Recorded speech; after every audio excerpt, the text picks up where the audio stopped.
Shlomo Selinger, bonsoir. Bonsoir à toutes et à tous. Chaque année, les EI organisent au Mémorial de la Shoah, et en partenariat avec le Mémorial, une soirée à l'occasion de la journée de Yom HaShoah. Et cette année, malgré le confinement, nous avons tenu à maintenir cet événement si important pour les EI, certes, mais si important pour la transmission. Et merci beaucoup à vous, Shlomo, d'avoir accepté, dans ces conditions si particulières, de maintenir le programme prévu.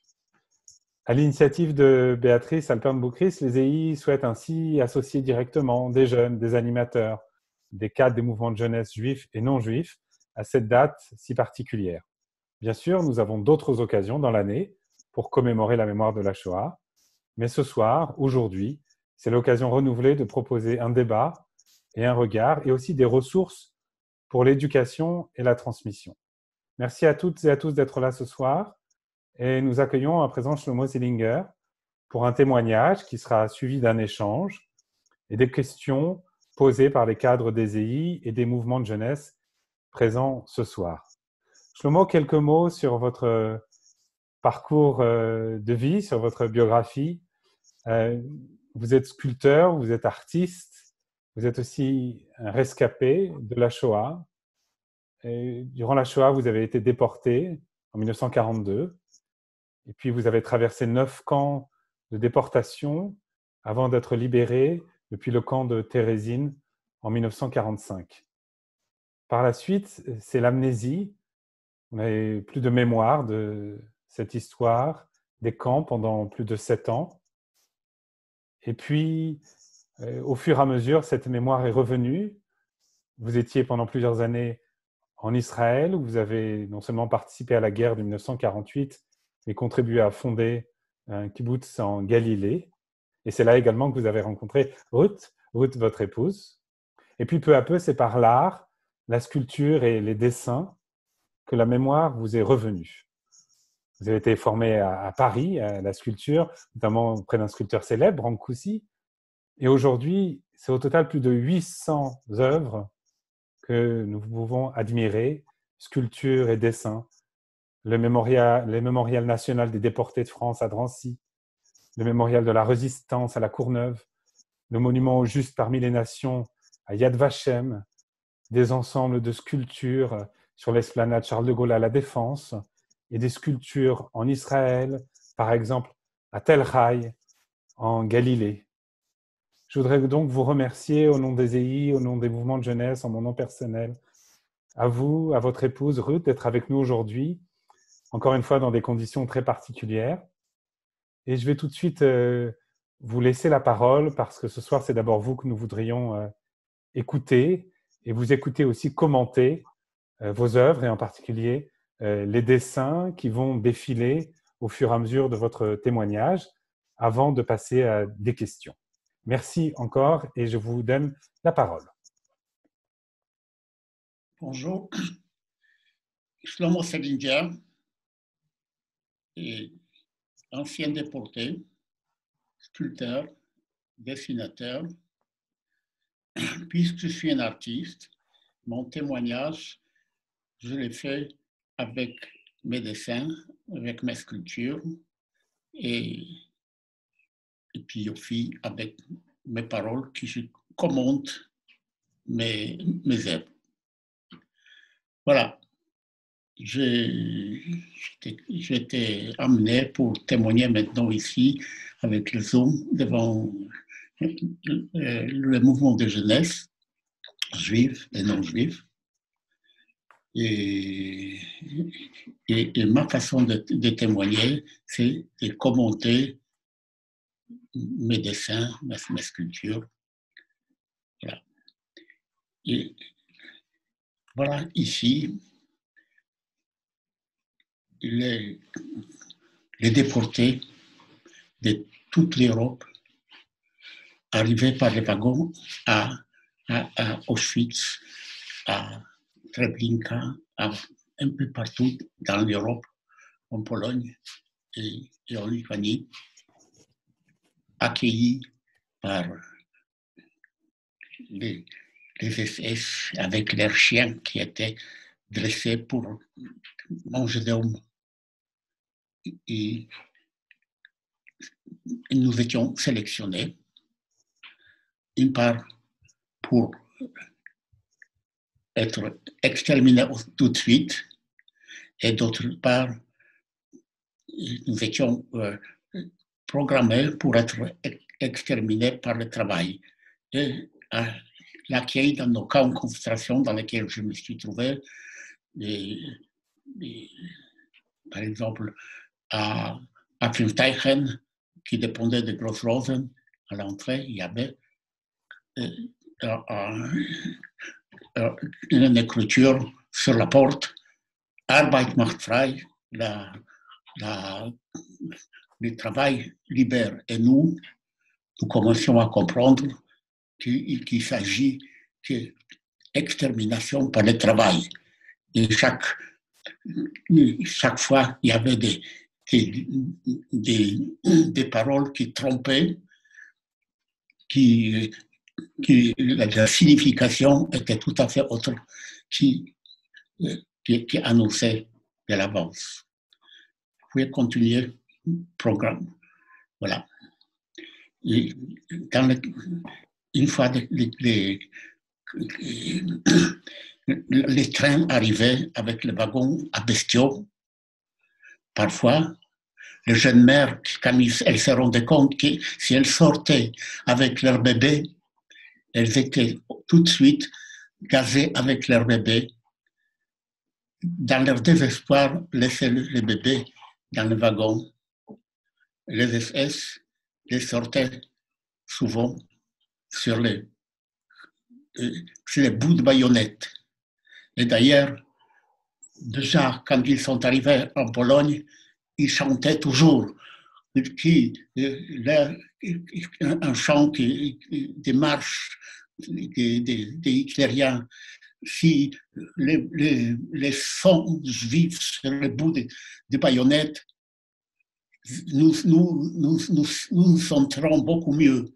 Alors, de cette façon, ils sortaient avec les bébés juifs et ils étaient satisfaits, les sangs juifs coulaient. Et ma cousine Rosa, qui était déportée à Auschwitz, qui a écrit son livre aux États-Unis, racontait qu'elle est arrivée avec ses deux nièces à Auschwitz, avec son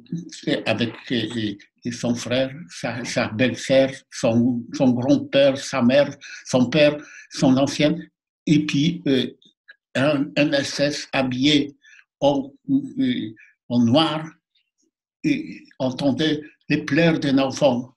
Les pleurs d'enfant, ça le dérangeait. Il arrachait l'enfant et écrasait la tête de l'enfant sur les pavés. Les grands-pères se jetaient derrière. Aussitôt, il reçut une balle dans la tête. Et il ne se contentait pas d'attendre jusqu'à ce que l'enfant et tout le monde passe par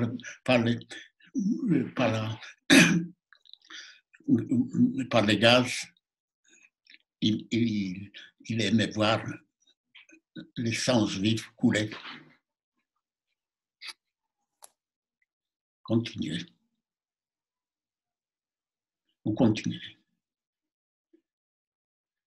Maintenant, nous sommes dans le camp de concentration et tout le monde est sur le place d'appel et on nous compte, on nous raconte. Et nous sommes là, nous ne sommes plus des êtres humains, nous sommes des êtres condamnés à ne pas survivre. Nous sommes condamnés pour que le peuple juif n'existe plus. Et à cette époque encore, tout réussissait aux Allemands. Ils conquérissaient ils avançaient en Russie, ils ont conquis Ils ont conclu, la France, ils progressent en Afrique et nous, on est là sans, et sans aucun espoir. Dans les camps de concentration où je suis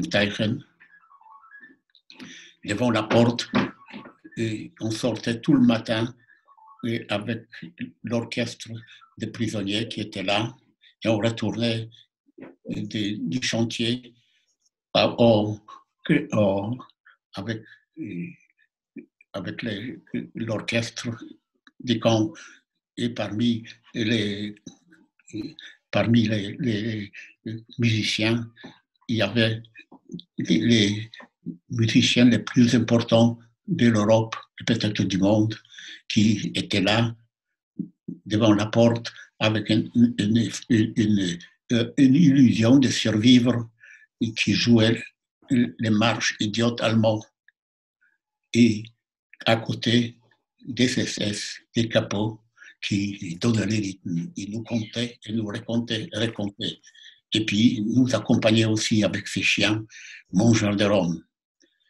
Et tout le matin, et après le retour du chantier, nous étions accompagnés par ces musiciens qui étaient là avec leur illusion de survivre.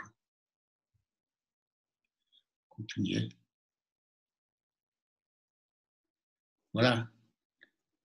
Le matin, la l'aube, nous sortions accompagnés par les SS avec leurs casques et avec les fusils, leurs baïonnettes sur les fusils, et nous marchions.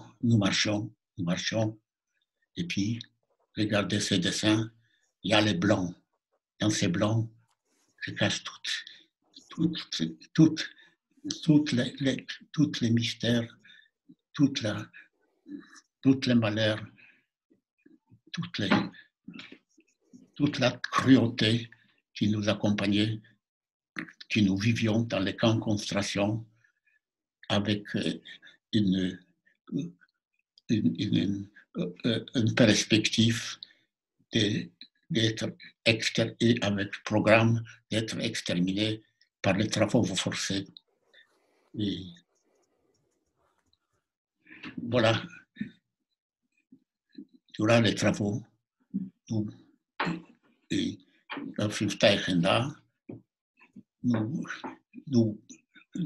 poussons les wagons qui étaient chargés de matériaux de construction, car nous travaillons pour construire les usines d'armement pour la firme Krupp. Et nous étions là sous la baguette et sous le fouet des SS et des capots.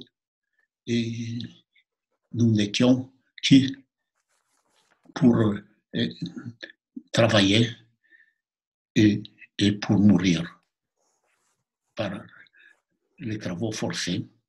Ici, vous voyez, c'est là les wagons et nous déchargeons les sacs de ciment et parfois et souvent un de nos camarades tombait sous le poids des charges qu'il ne pouvait plus supporter car nous étions mal nourris, nous étions battus, nous étions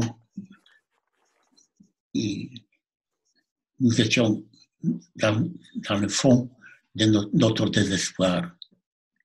Ici, c'est le travail, nous créons les fondations pour pour les usines dans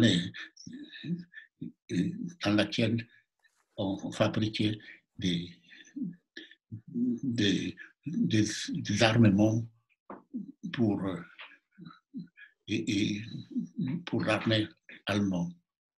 Et plus la guerre avançait, plus les rendements de ces usines apportaient des armements, des avions, des canons, des fusils. Et, et tout ça, c'était sur le compte de nos vies, de nos désespoirs, car nous étions déjà sans famille, nos parents, et nos parents, nos enfants, nos vieux étaient déjà exterminés dans les chambres à gaz ou dans les camions à gaz. Voilà, ici, nous retournions des chantiers avec nos morts, car tout le monde devait retourner dans les camps et doit être compté, récompté, les vivants ou les morts. Et c'est toujours, Shlomo, si vous me permettez, sur ces derniers dessins que vous commentez, ce sont en général des dessins qui sont animés d'un mouvement, et toujours en marche, ou en creusant, il y a toujours ce mouvement qu'on retrouve. Mais oui, et là, chaque fois, je vous montre ici des choses que j'ai vécues ou que mes tout proches ont vécu. Voilà ici, nous, disons moi, je n'ai pas eu assez de force de bien travailler sur les chantiers, arrivé dans les camps, et mon nom était marqué parce que nous étions tous numérotés. Mon numéro était marqué et ils ont trouvé que je n'ai pas pu travailler avec tous mes rendements qu'ils attendaient de moi. Et j'ai été condamné à 25 coups des fouets.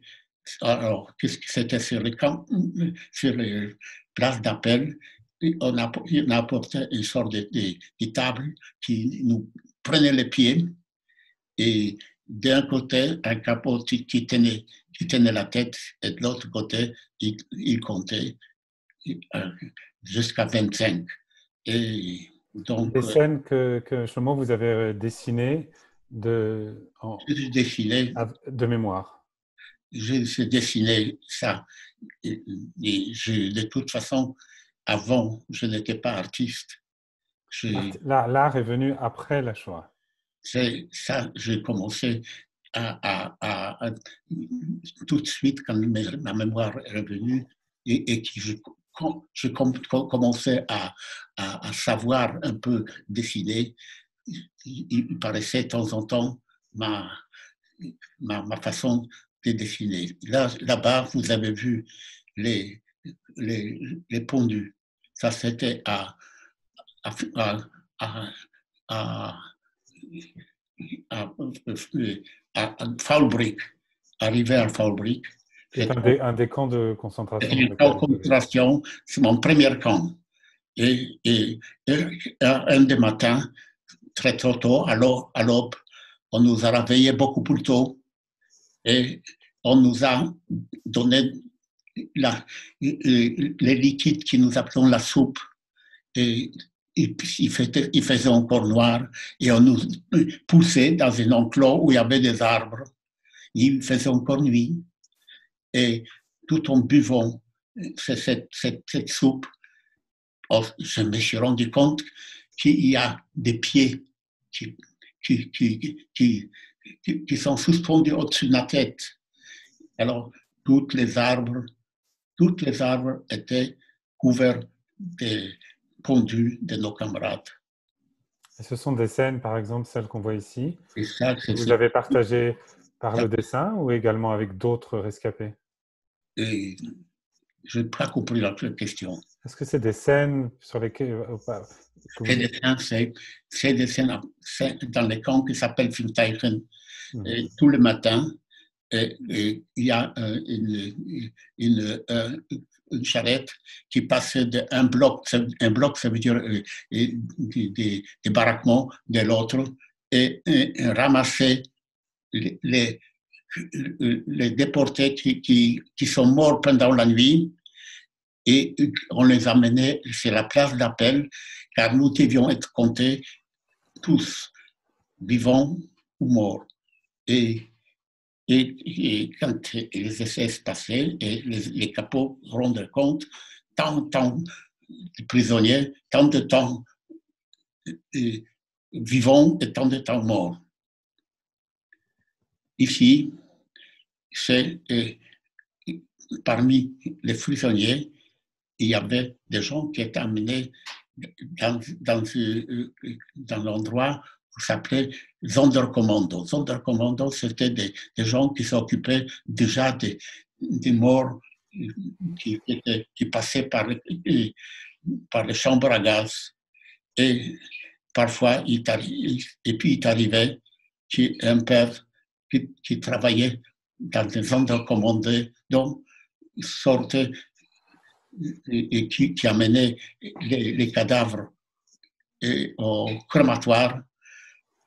Il trouvait ses enfants et parfois sa femme, et qui, lui, il devait l'amener au crématoire. Ça, ce sont des éléments qu'on a vus déjà sur plusieurs dessins, c'est-à-dire les familles étaient là aussi au camp. Évidemment. Ici, c'est de temps en temps, il y a un prisonnier, parce que nous étions entourés avec des barbelés électrifiés. Et de temps en temps, un prisonnier s'est jeté sur les barbelés pour se suicider. Mais ça ne pouvait pas arriver à nous, des anciens qui étaient là. C'est souvent ceux qui sont arrivés, qui avaient encore la force de se jeter, qui avaient encore la force d'agir et de comprendre notre situation. Nous, les anciens, notre cerveau était déjà anéanti car par la faim, par la maltraitance, par la torture. Donc, de temps en temps, il y a quelqu'un qui avait encore la force de se jeter et de finir sa vie de cette manière. Et sur ces images, peut-être sur les précédentes ou sur celle-là, oui. Coexiste à la fois la mort et la survie. Oui. Ici, c'est... Non, retour. Ici, c'est à Grosse-Rose, un des camps que je suis arrivé, et puis, de temps en temps, à Grosse-Rose, il y avait cérémonie de pendaison. Et d'habitude, c'était des punitions. Mais pour que le spectacle soit complet, et on trouvait des gens qui n'étaient pas punis, mais qu'on les amenait par hasard pour que l'échafaud soit complet. Et donc, si je suis à Grosse-Rosen, un capot m'attrape, il m'attache mes mains derrière le dos et il me mène vers la cérémonie. Vous retournez. Mais une fois arrivé sur place, il y a les SS qui dirigent la cérémonie, lui dit wir haben schon genug, nous avons déjà assez. Et les capots coupent mes liens et me donnent un coup de pied. Et au lieu d'être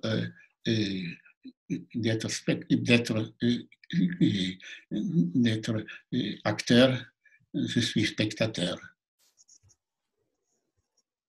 Et ça, j'étais avec mon père. Mon père, au bout des 3-4 mois, il s'est affaibli. Et puis, j'étais à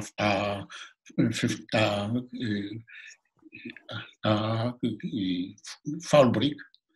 Et il était Et on nous a dit qu'on amène mon père dans un camp de convalescence. Et je suis, après la guerre, comment on a traité mon père sur place. Mon père arrivait sur place et ils l'ont amené dans une salle d'eau. Ils ont mis un tuyau d'eau dans sa bouche et ouvert le robinet et comme ça, ils l'ont éclaté de l'intérieur. Voilà l'assassinat de mon père.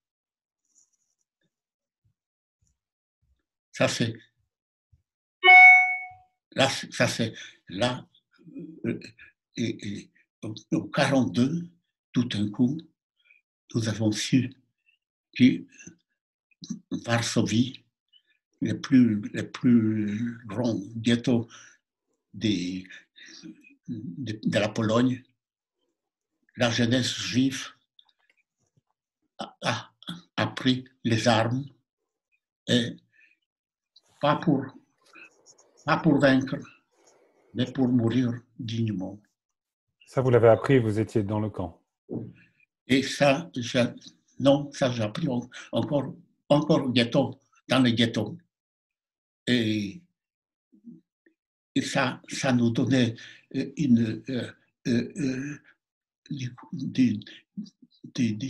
d'une fierté, d'une force extraordinaire.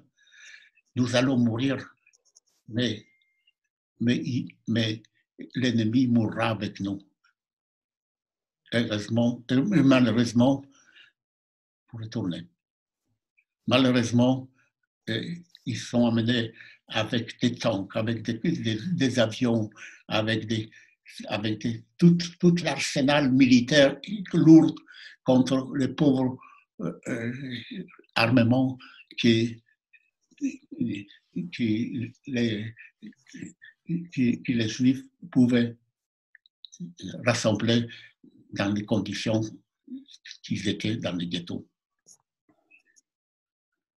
Et ça, c'est le travail. Le travail, nous étions des bêtes de traite, nous étions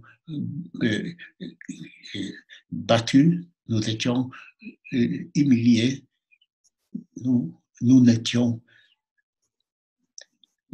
pas des hommes, nous étions des candidats de l'extermination de notre peuple.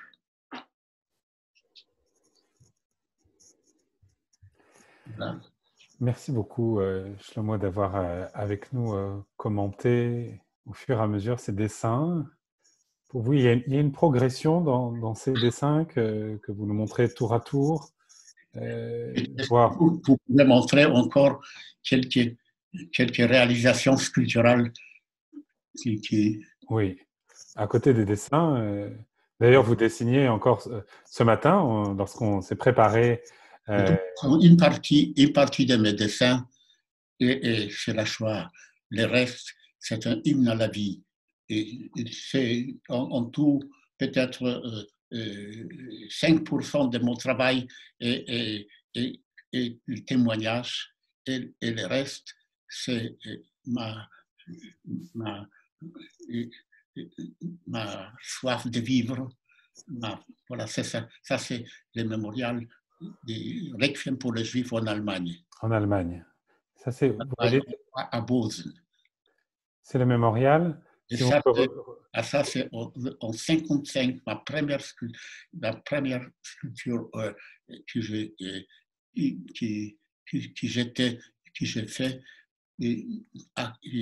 hommage à Aaron Diamant qui dans ma ville natale Strakova et où à 12 ans j'étais amené pour nettoyer la neige, pour préparer le terrain, où ils ont amené une douzaine de personnes et qu'ils ont pondu.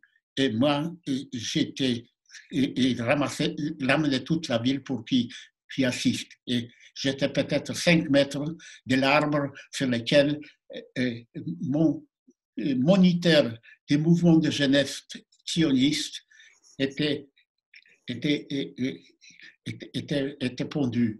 quand, quand la corde était mise sur son cou, j'ai entendu sa prière. Shema Israël, Adonai Eloheinu, Adonai Echad. Voilà ma sculpture qui les gestes qui ouvrent les yeux, qui est un geste rituel qui, nous, les Juifs, dans la synagogue, qui prions cette prière quotidienne. Et vous avez choisi le granit, c'est toujours des sculptures de granit. C'est des sculptures en granit. Voilà, ça c'est Rachel, ça c'est son Israël, et Rachel, on va dire à Tel Haï, et puis Rachel pleurant ses enfants. C'est granit, toujours des granits. Ça, c'est à la France, en Bronx, qui donc, je suis gardien de mon frère, je suis responsable de l'autre. L'autre, ça c'est les monuments pour les justes des nations à Yad Vashem et Jérusalem. Aussi, toujours les granits roses que j'ai sculptés dans la carrière en Bretagne, à Perros-Guirec. Et ça, c'est le mémorial de la résistance à la Courneuve, où j'ai eu aussi le privilège de réaliser ça. Et ça, c'est le mémorial. Pourquoi c'est seulement petit? Le mémorial national des déportés juifs de France à Drancy, qui j'ai eu la chance, le privilège de remporter le concours international et réaliser ça. Et sur les mémoriaux, Shlomo, on retrouve cette volonté du combat, de la résistance, et de la vie. Et donc, c'est une dimension différente du dessin. Non, là, je vous montre uniquement les mémoriaux, car dans les lieux publics, il y a plus de 40 sculptures monumentales qui se trouvent un peu partout dans le monde. Mais là, ici, puisque c'est Yom HaShoah, et les sculptures qu'on vous montre, ce sont uniquement des mémoriaux. Et vous pourrez certainement trouver le reste sur les réseaux sociaux, sur Internet. C'est la sculpture comme moyen, et l'art de la sculpture comme moyen de transmission, de survie et de transmission. Moyen de transmission, et puis aussi, c'est un avertissement pour le monde, pour que l'homme ne soit pas l'animal, ne soit pas ennemi de l'homme. Parce que la sculpture est aussi dans l'espace public, elle marque, tout le monde la voit. Ouais. Par exemple, Drancy, quand je préparais le concours pour Drancy, je me suis donné cette pensée qui, dans 300 ans, par exemple, quelqu'un passera à Drancy et la sculpture sera en granit rose. Elle ne bougera pas, mais peut-être quelqu'un ne se souviendra plus de la Deuxième Guerre mondiale. Il viendra, il verra ces monuments-là, il va se demander, il va se dire, il y a quelque chose de terrible qui s'est passé ici. Alors, il aura cette question, il aura la possibilité de se renseigner et voir qu'ici, on a mené le peuple juif pour l'exterminer, car Drancy, c'était l'antichambre des camps de la mort du peuple juif de la France. C'est des sculptures qui interpellent beaucoup, qui questionnent, qui suscitent des questionnements, et peut-être justement qu'on peut en profiter pour passer à quelques questions, pour poursuivre aussi l'interpellation par un échange. Et donc, je vous propose, Shlomo, de recueillir quelques questions et de poursuivre ainsi notre discussion ce soir. Bonjour, merci pour votre témoignage. Ma question, c'était à partir de quand et surtout pourquoi vous avez commencé à témoigner ce que vous aviez vécu? Et j'ai été libéré à Térésine par un officier russe qui m'a descendu dans des cadavres. Il m'a amené dans l'hôpital militaire et il s'est acharné pour rendre la vie. Une fois sorti de l'hôpital, je me suis retrouvé amnésique, ça veut dire sans mémoire. Arrivé après par un bateau clandestin en Palestine, j'ai combattu pour l'indépendance de l'État d'Israël. J'étais dans un kibbutz au nord de la mer Morte, Beit Arava, et je combattis à Sodome. Mais toujours sans mémoire, sans passé, heureux. Et ma mémoire commençait 7 ans après, d'une façon par des cauchemars, et puis ma mémoire commençait à revenir. Et en même temps, j'ai commencé à faire la sculpture et je suis arrivé en France pour faire des études de la sculpture. Et je commençais doucement à témoigner, mais je n'avais pas encore l'outil des techniques d'un artiste. Plus j'avançais dans mon art, plus j'étais capable de témoigner d'une façon artistique. Ils disent que, je crois, plus la valeur artistique de mon art, plus il est valable artistiquement, plus il sert à la mémoire. Avant de donner la parole à Benjamin pour une autre question, Shlomo, ce principe, cette volonté d'utiliser la sculpture pour témoigner, et pas non uniquement pour figurer, par exemple, c'était une idée bien reçue au moment où vous avez commencé à sculpter, c'était accepté? Je n'ai pas demandé à personne de me permettre de sculpter. Je l'ai fait et de temps en temps, mes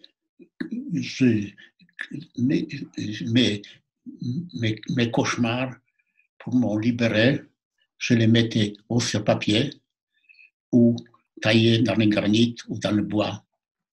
Et c'était pas spécialement pour témoigner. Puis, au fur et à mesure que mes sculptures, mes dessins étaient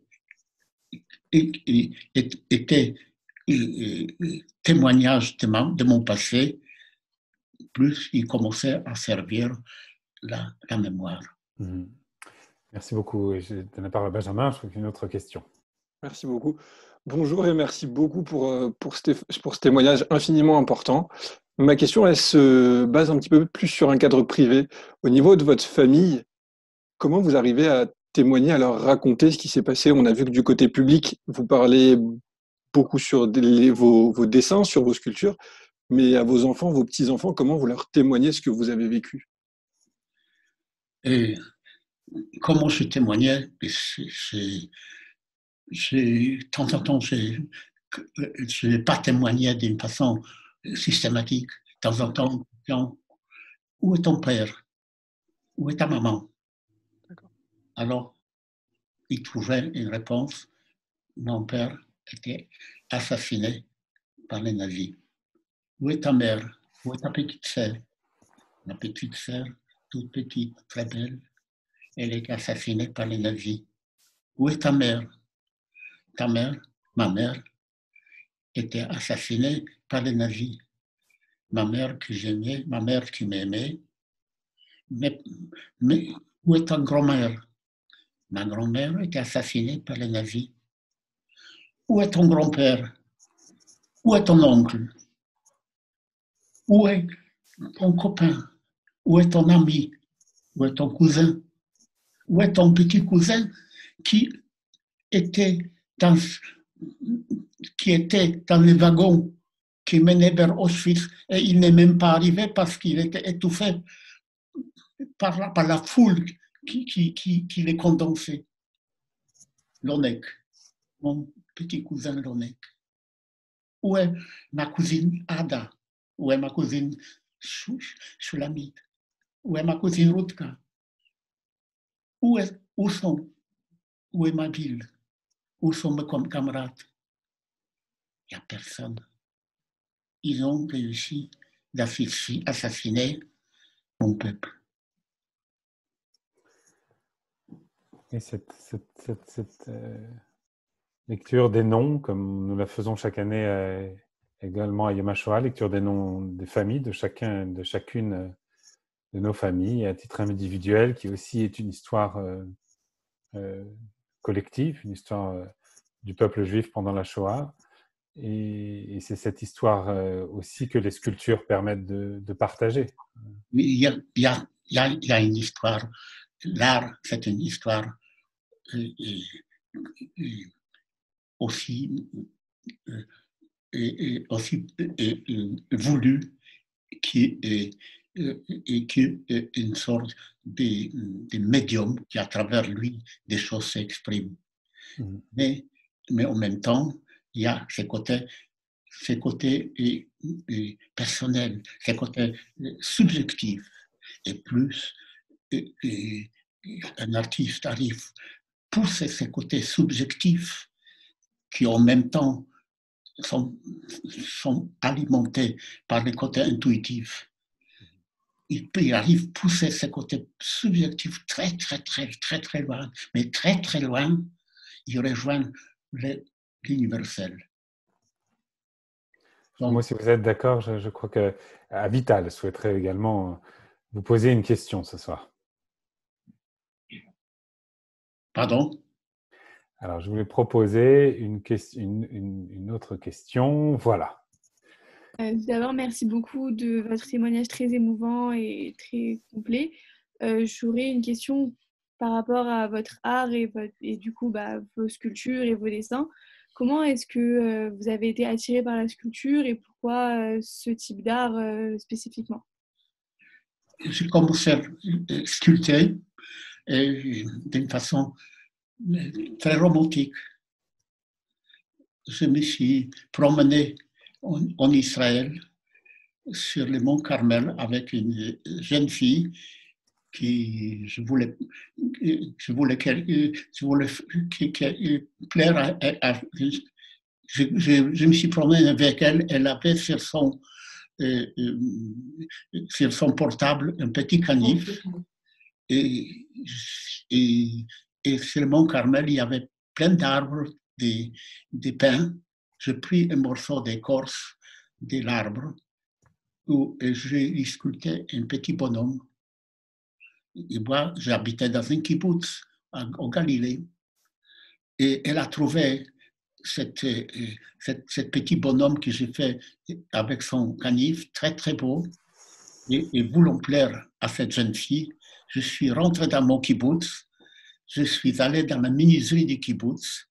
J'ai pris les outils des menuisiers, un tronc d'arbre, et j'ai pris un miroir et j'ai fait mon autoportrait, je l'ai apporté un mois après.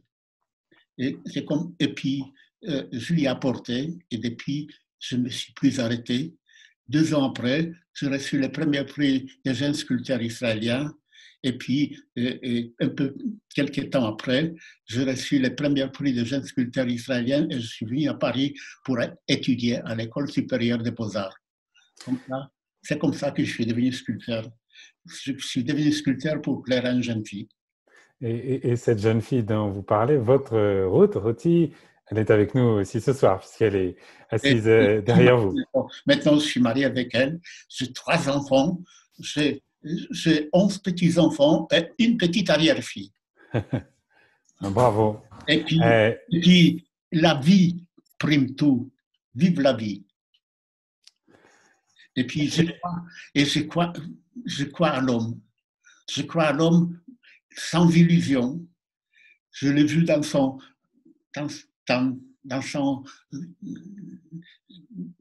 dans sa déchéance, dans sa faiblesse, dans son désastre. Je vis l'homme dans sa grandeur aussi, là où tout était fait pour l'homme n'existait plus. Je rencontrais quelques hommes jusqu'à la fin. Et je crois à l'homme, je sais que l'homme est possible. Donc, je crois à l'homme. Comme vous l'avez dit, c'est aussi un art tourné vers l'espoir, vers l'amour, vers la vie. Et je voudrais encore donner la parole à Harry, qui est avec nous ce soir et qui voudrait vous poser une question. Alors, bonjour. Je voulais déjà vous remercier, moi aussi, pour votre témoignage très, très intéressant et très émouvant. Et ma question, c'était par rapport aux mémoriaux que vous avez réalisés. Est-ce qu'il y a d'autres mémoriaux que vous aimeriez réaliser ou que vous auriez aimé réaliser? Mais j'en ai fait plus que 40 sculptures dans les lieux publics. Et il y a ici à Paris, il y a la place basse à la Défense avec 37 jardinières sculptées. Il y a à Aubervilliers, il y a l'archange Raphaël. Il y a un peu partout dans le monde. Et il y a ma dernière sculpture qui est inaugurée il y a 1 an à Luxembourg qui je nomme Kadish. Et je ne suis pas croyant, je suis un laïc, mais pendant 2 ans que je travaillais dans la carrière pour tailler cette sculpture, et je priais mon Kaddish en homme laïque. Et c'est voilà la façon dont je sculpte. Ce Kaddish que vous mentionnez, Shlomo, à l'instant, on peut le recevoir comme chacun le souhaite, comme un message d'espoir, comme vous le dites, comme un message de cette conviction que le témoignage, par l'art, par la transmission, dans l'espace privé, dans l'espace public, comme vos sculptures, oui. Peut-être peut servir hier, peut servir aujourd'hui, peut servir demain. Et toujours dans mon mémorial, aussi bien à Drancy, qui est à Luxembourg, qui est à Yad Vashem à Jérusalem. Je n'oublie pas les justes des nations, les gens qui ont mis en danger leur vie pour sauver les vies, sauver des gens pour l'extermination. Et dans toutes mes mémoriaux publics, on peut trouver les symboles où mon hommage que je donne au juste. Shlomo, sur ces mots, permettez-moi de vous remercier, votre épouse d'avoir accepté ce soir de faire cet événement, ce témoignage par Zoom pour le Yom HaShoah, de remercier également tous ceux qui nous regardent et participent à cet événement ce soir, sont venus poser des questions et puis participent aussi à la lecture des noms. Et avec ces remerciements, dans un instant, nous allons tout de suite enchaîner avec la lecture des noms à la mémoire des victimes de la Shoah. Merci encore. Merci, à vous.